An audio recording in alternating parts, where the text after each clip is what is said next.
Assalamu alaikum wa rahmatullah. Ambe silama nyuma kele bela jelen fo, ka mumini kele bela jelen fo, ka malien den kele bela jelen fo. Ni Allahu Ta'ala ka jen anka ni video ni be ka kuma farafin bela jelen fake ni oye Bilali ye, farafin denw ka fierté, africain ka fierté. Bilali mu ale de dalen filɛ nin ye, kafiru ye Bilali min minɛ ka a da tile la, ka a ɲɛ waga tile la, a dalen de filɛ cɛncɛn kalama ba kan tan. Kafiru bɛ ka a tɔɔrɔ, u bɛ ka a bugɔ ni bisa ye. Ko fo a ka ban la ilaha illallahu la, ko fo a k'a fɔ a tɛ Allahu Ta'ala fɛ, ko fo a k'a fɔ a tɛ Muhammadu fɛ.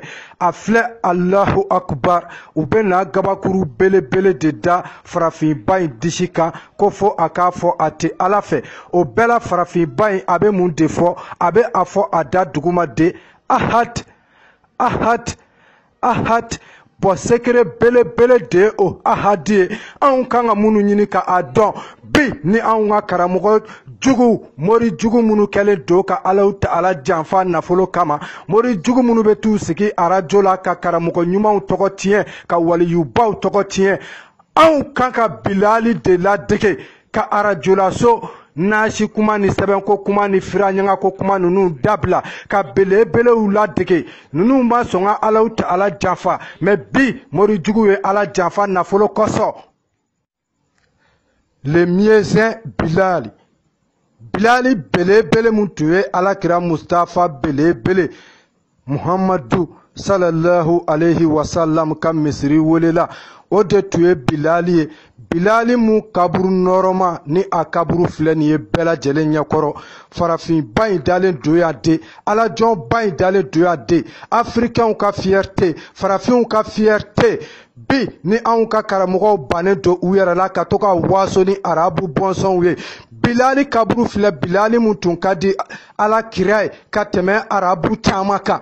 Bilali mun a ye farafinw kunna wolo, Bilali mun tun ye Alakira Muhammadu teri sɛbɛ ye, Bilali mun tun ye Muhammadu teri belebele.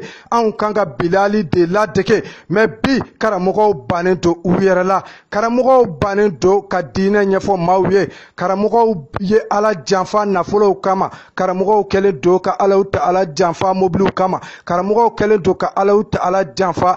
Bilaliw tɛ ka dege, karamɔgɔw de bɛ ka waaso bi k'olu bɔkolow ye ni arabu ninnu ye, ni arabu ninnu de olu siyaw ye. A bɛ tan alors que farafinw ye belebele de kɛ, anw tɛ maa ni ye, farafin ye belebele de, anw kan ka waaso ni anw ka farafinya ye.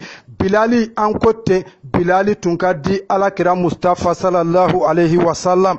Bilali tun ka di belebele ka tɛmɛ arabu caman kan. Bilali teri belebele de tun ye Mustafa ye. Anw kelen bɛɛ lajɛlen kan ka ni belebele ninnu de ladege, k'a fɔ Mali karamɔgɔw ye anw ka waaso ni nbɔkolow ye, arabuw ye nbɔkolo 18 nbɔkolo 19. Nin si tɛ k'u i ka diinɛ de ɲɛfɔ adamadenw ye, ko ka diinɛ de walawala adamadenw ye, ka Allahu Ta'ala de ta de walawala adamadenw ye, ka diinɛ bɔ yɛrɛ sago la, ka diinɛ bɔ fasa kɔlɔn kɔnɔ, ka diinɛ bɔ makarito kɔlɔn kɔnɔ, ka diinɛ bɔ yɛlɛ la, ka diinɛ bɔ écladeri la, ka diinɛ bɔ manamanakan fɔ la, ka diinɛ kɛ canfɔ diinɛ, ka sa Allahu Ta'ala kama, ka diinɛ kɛ Allahu Ta'ala kama, ka dusukun ɲɛsin Allahu Ta'ala ma, ka dabara bɔ diinɛ na. Karamɔgɔw, aw ye Allahu Ta'ala janfa. Karamɔgɔ ɲumanw be, an b'olu fo waati bɛɛ lajɛlen, anw tɛ sɛgɛ.